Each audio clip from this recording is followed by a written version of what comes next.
안녕하세요, 와인 여신입니다. 새해가 밝았습니다. 여러분 새해 복 많이 받으세요. 새해 첫 컨텐츠를 뭘로 할까 고민을 좀 하다가 요즘 우리가 AI 시대에 살고 있잖아요.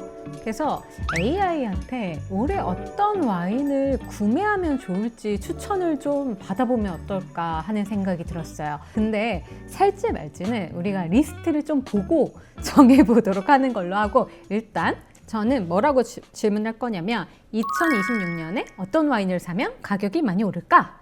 좋은 질문이래요. 2026년에 사면 앞으로 몇 년 내에 가격이 오를 가능성이 있는 와인을 고르려면 단순히 좋은 맛보다는 희소성, 생산지 빈티지, 명성, 숙성 잠재력 같은 투자 관점의 요소를 보는 게 중요하다고 저한테 알려줬습니다. 가격 상승과 가치 보존 가능성이 높다고 꼽히는 와인 스타일과 구체적인 후보들을 정리해줬대요. 너무 좋은데? 후보들을 볼게요. 첫 번째 추천 와인이 도멘드라 로마네 콘티의 플래그십. 이건 아니잖아. 그러면서 세계 최고급 부르고뉴 와인 중 하나, 희소성 명성, 오랜 숙성 잠재력이 있어 투자용으로 주목받은. 알지. 다음 와인, 샤또 라피트 로칠드, 샤또 무통 로칠드 등 보르도 퍼스트 클래스 와인. 도움이 전혀 안 되는데? 세 번째는 이탈리아 토스카나 피에몬테의 프리미엄 와인, 예로 마세토를 들었습니다. 근데 얘가 양심이 있어요. 2020년 현재 비싸진 않지만 향후 5에서 10년 내 가치 상승 여력이 있는 숨은 보석 와인 5개에서 10개를 골라줄 수 있대요. 가로치고 비용 부담이 좀 덜한 와인 위주로. 좋죠. 이거 추천을 받아봅시다. 좋아. 지금은 비교적 저렴하거나 접근 가능한 가격대지만 2026년에서 2035년 사이 가치가 오를 가능성 있는 와인들을 실제 투자자 수집가들이 많이 보는 기준으로 선별해서 추천할게. 목표 기준인 가격대가 한 병에 수십에서 30만 원대, 투자 스타일은 2026년에서 35년 10년 맞네요. 그리고 리스크 대비 상승 여력이 있는 언더밸류 와인으로 한다고 합니다. 2026년에 사두면 좋은 숨은 보석 와인 10선 지금부터 추천 나갑니다. 1번입니다. 비욘디 산티 BDM을 추천했어요. 이탈리아 브루넬로의 원조 그란셀레지오네 같은 최고급 와인보다 덜 유명하지만 시장 가격은 점진 상승 중. 이 말은 조금 이상하다. 2016-19 빈티지가 특히 투자자 사이에서 매력적이라고 하고요. 두 번째 추천 와인 볼게요. 두 번째 와인은 지아코모 콘테르노인데 그래도 바르베라를 추천했어요. 바롤로는 이미 너무 비싸지만 같은 생산자의 바르베라는 저평가 상태다. 콘테르노 브랜드 자체가 강력해서 장기적으로 재평가가 가능하다. 세 번째입니다. 안티노리의 티냐넬로를 추천했어요. 슈퍼투스칸의 대표이며 아시아의 수요 증가로 꾸준히 오르는 편. 마세토나 사시카이아는 너무 비싸졌지만 티냐넬로는 접근성 대비 상승 여력이 있다. 네 번째 와인입니다. 샤또 피숑 바롱을 추천했네요. 퍼스트 글로스를 사기엔 부담되지만 세컨 글로스 중 가격 상승 지속 중이다. 특히 161820 빈티지가 강력한 투자 가치를 가지고 있다라고 했고, 다섯 번째입니다. 리치 몬테넬로를 추천했어요. 미국 컬트 와인 중 아직 덜 오른 대표 주자래요. 파커 비노스 평점이 좋고 장기 수정 능력이 뛰어나고 캘리포니아 컬트가 계속 강세이기 때문에 장기적으로 우상향이 가능할 것으로 보입니다. 여섯 번째입니다. 폰테카네를 추천했어요. 바이오 다이내믹 농법이 세계적으로 관심이 증가되고 있고 매그넘을 구할 수 있다면 가격 상승률이 더 좋을 거다. 장점은 지속 가능성, 트렌드 부합, 고평점. 일곱 번째 와인입니다. 도미누스를 추천했어요. 오퍼스원보다 저렴한 경우도 많지만 최근 10년간 가격 상승률이 오히려 더 좋았던 빈티지도 있다. 투자자들에게 가성비 컬트 와인이다. 여덟 번째입니다. 세드릭 샤르 샴페인을 추천했어요. 소규모 생산의 고품질의 아랭 샴페인의 대표다. 생산량이 매우 작아서 시간이 지나면 구하기 어려워지고 가격이 강하게 오르는 경향이 있다. 아홉 번째는 독일 와인을 추천했어요. 바잉거 컬러의 폰데펠스를 추천했습니다. G맥스 같은 경우는 너무 비싸지만 중간 레벨 라인은 여전히 저평가돼 있다. 독일의 정교한 와인 트렌드 상승으로 재평가 가능성이 높다라고 평가했어요. 마지막 열 번째 와인, 펜폴즈의 빈 389, 빈 707을 추천했습니다. 아시아에서 수요가 꾸준하고 매년 가격이 조금씩 상승 중입니다. 오스트레일리아 와인 중 가장 안전한 선택지 중에 하나다. 이렇게 10개 추천했어요. 그리고 2026년에 특히 특히 주목해야 할 와인 타입 가로치고 중요라고 되어 있습니다. 첫 번째는 언더밸류된 고급 부르고뉴 생산자를 추천했어요. 이거 좀 궁금하다. 예시로 위들러 노엘라, 실벤 까티아르. 근데 실벤 까티아르는 하위 라인. 그리고 두작, 코트 리즈 베레오가 언더밸류 됐다고? 근데 리즈 베레오는 가로치고 빌라주 등급이라고 써있긴 하네요. 그러면서 그 다음에 써있는 말이 DRC나 르로아는 너무 비싸서 지금 들어가기는 부담. 대신 하위 라인의 상승률이 더 높을 가능성이 큼. GPT가 아주 자기 돈 아니라고 부르주아야. 저도 이런 거 추천하고 싶어요. 그리고 두 번째는 고평점 생산량이 적은 샴페인을 추천했습니다. 예시가 율리스 콜레, 아그라파인 미네라, 셀러스 이니셜이나 제로보암. 그래서 뭐라고 써있냐면 샴페인은 특히 매그넘 가격이 훨씬 잘 오름이라고 써있습니다. 우리가 이걸 모르지 않잖아. 근데 셀러스 제로보암을 어디서 구하냐고. 미쳐버린다. 아니면 세 번째로는 좋은 빈티지 보르도. 예시로 2016, 18, 20, 22를 추천했어요. 가격은 아직 합리적이지만 시간이 갈수록 재고가 줄어서 자연 상승할 것이다. 이거 여러분 우리 그냥 2016년부터 짝수애가 좋다고 외우면 될 것 같아요. 생각보다 근데 현실적으로 얘기해 주는 부분도 있네요. 제가 똑같은 걸 제미나이한테도 한번 찾아봐 달라고 할게요. 제미나이한테는 아예 숨은 보석 10개를 찾아봐 달라고 할게요. 얘는 테마별로 나눴어요. 1번 테마 1, 부르고뉴가 너무 비싸다면 대체할 수 있는 우아한 레드를 추천해 준다고 합니다. 1번이 지롤라모 로쏘, 에트나 로쏘 아리나예요. 이거 저도 되게 좋아하는 와인이에요. 산지는 이탈리아 시칠리아 에트나에 있습니다. 추천 이유를 뭐라고 써놨냐면 시칠리아의 에트나 지역은 지중해 부르고뉴라고 불립니다. 화산토 특유의 미네랄과 서늘한 기후가 만드는 우아함이 일품입니다.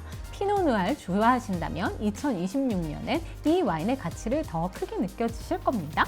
하고 얘는 예상 가격대도 써놨어요. 5만원에서 7만원. 이 와인 저도 좀 추천해요. 2번 쉘터 와이너리의 피노누아를 추천했어요. 산지가 독일의 바덴입니다. 추천 이유가 좀 구체적이야. 지구온난화로 독일이 이제 피노누아 가로치고 슈페트 부르군더, 이게 피노누아의 독일식 이름이죠.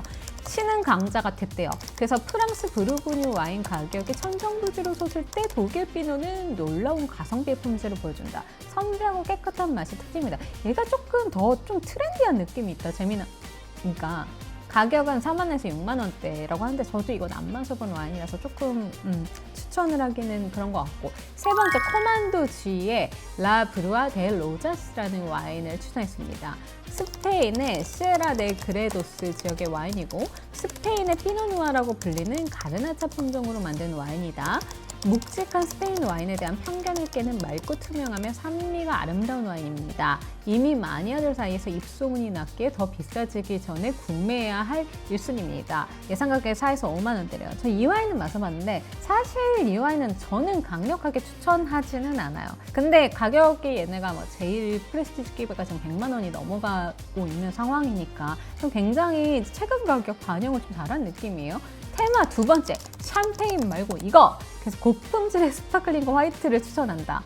이 네 번째 추천하는 나인틴버 클래식 기베. 이것도 요즘 한국에서 많이 보이는 영국 스파클링이죠. 추천 이유가 기후변화로 인해 영국 남부가 샴페인 지역과 가장 유사한 기후를 갖게 됐대요.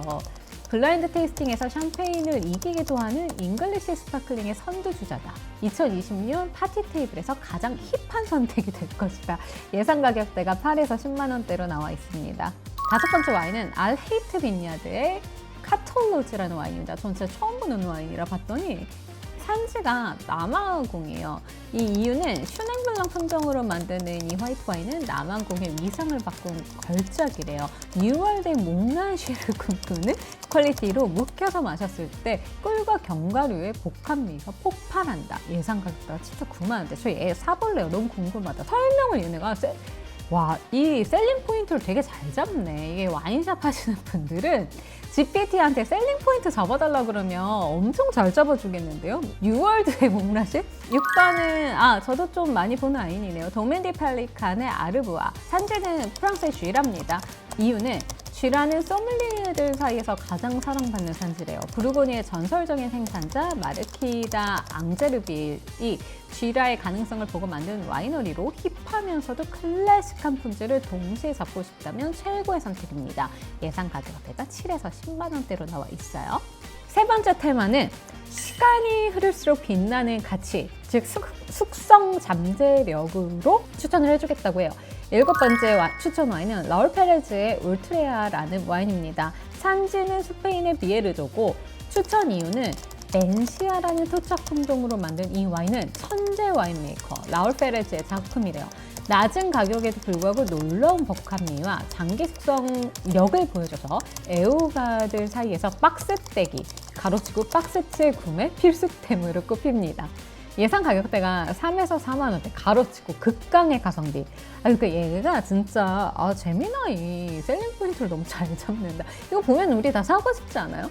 여덟 번째 와인, 도멘 위에 부브레를 뽑았어요. 산지는 프랑스 루아르고 추천 이유는 슈넨 블랑은 가장 저평가된 장기 숙성 품종입니다.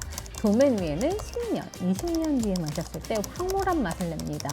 드라이, 가로치고 색, 혹은 세미 드라이, 드미색 어떤 것이든 2026년까지 셀러에 넣어두면 보물이 될 것입니다. 2026년에 샀는데 2026년까지 셀러에 넣어놓는다고? 2026년부터 넣어놓으면 보물이 된다는 얘기겠죠? 예상 가격대가 6에서 9만 원대입니다. 아홉 번째, 제미나이도 리치를 추천했어요. 근데 와인은 달라. 리치의 스리델리스라는 와인을 추천했고 산지는 미국 캘리포니아 소노마. 추천 이유는 미국 컬트 와인인 리치 몬테벨로의 막내격인 와인. 그러니까 GPT는 몬테벨로를 추천했고 얘는 막내격인 와인을 추천했어요. 진판델 베이스로 블렌딩했는데 캘리포니아 특유의 과실미와 우아한 구조감을 동시에 가졌습니다. 나파밸리 와인 가격이 부담스러울 때 훌륭한 대안입니다. 가격을 한 5만 원에서 10만 원대로 얘기를 하네요. 열 번째 와인은 샤또 미자 무사르라고도 하는 산지가 레바논입니다. 저도 레바논 와인을 얘를 마지막으로 마셔본 것 같아요. 추천 이유는 죽기 전에 마셔봐야 할 와인 리스트에 항상 오르는 전설적인 와인입니다. 전쟁 중에도 와인을 생산한 스토리가 있으며 보르도 스타일이면서도 야생적인 매력이 있습니다. 빈티지마다 맛의 차이가 커서 수집하는 재미가 확실합니다. 예상 가격대 10만 원 초반으로 잡았어요. 자, 이렇게 10가지씩 추천을 받았는데 둘 중 누구의 추천이 더 마음에 드세요? 저도 사고 싶은 아이템이 좀 있어요. 근데 이게 재밌는 게 GPT나 제미나이한테 제 와인 취향을 학습을 시킨 적이 없어요. 일부러 로그인도 안 하고 지금 검색을 한 거거든요. 그러다 보니 제가 평소에 즐겨 마시지 않는 와인들도 추천을 해주고 저의 취향에 오히려 반영이 안 돼 있는 관점이잖아요. 그래서 와인 추천을 여러분들도 받아보시면 본인에게 좀 새로운 관점을 제시해 줄 수 있을 것 같아요. 물론 이제 가격 같은 경우는 한국 리테일 가격에 잘 반영이 되어 있는 느낌은 아닌데 그래도 이 기사라던가 와인에 대한 내용들은 어느 정도 검색 능력이 좀 있는 것 같아요. 재밌다. 어때요? 여러분 이 GPT와 제미나이 추천 어떠세요? 여러분이 실제로 와인을 구매할 때 조금 도움이 되셨어요? 이게 저는 무슨 생각을 했냐면 사고 싶은 와인이 있을 때 이 AI한테 의견을 조금 구해봐도 괜찮을 것 같다는 생각이 들었어요. 그리고 AI 추천으로 와인을 산다는 거는 조금 현실성이 떨어지는 부분도 있어요. 왜냐면은 한국에서 구할 수가 없는 와인들도 있을 수 있고 그리고 한국의 가격이 반영이 안 됐을 수도 있잖아요. 왜냐면 GPT 같은 경우는 보니까 와인 서처에서 자료를 좀 많이 끌어온 게 이게 출처도 보이더라고요. 그럼 서처 가격이랑 한국 가격은 조금 차이가 나기도 하니까. 하지만 이 오히려 전반적인 글로벌 트렌드 같은 거를 보는 데는 좀 도움이 될 것 같아요. 여러분들도 AI에게 궁금한 와인에 대한 궁금증이 있으면 올려주시면 제가 소개를 해보도록 할게요. 그리고 여기서 추천한 와인 혹시 궁금해서 사보셨다 후기가 있다면 저한테 꼭 알려주시면 좋을 것 같아요. 제가 다음엔 AI가 아닌 다른 주제로 찾아오도록 하겠습니다. 그럼 다음 시간에 만나요. 안녕!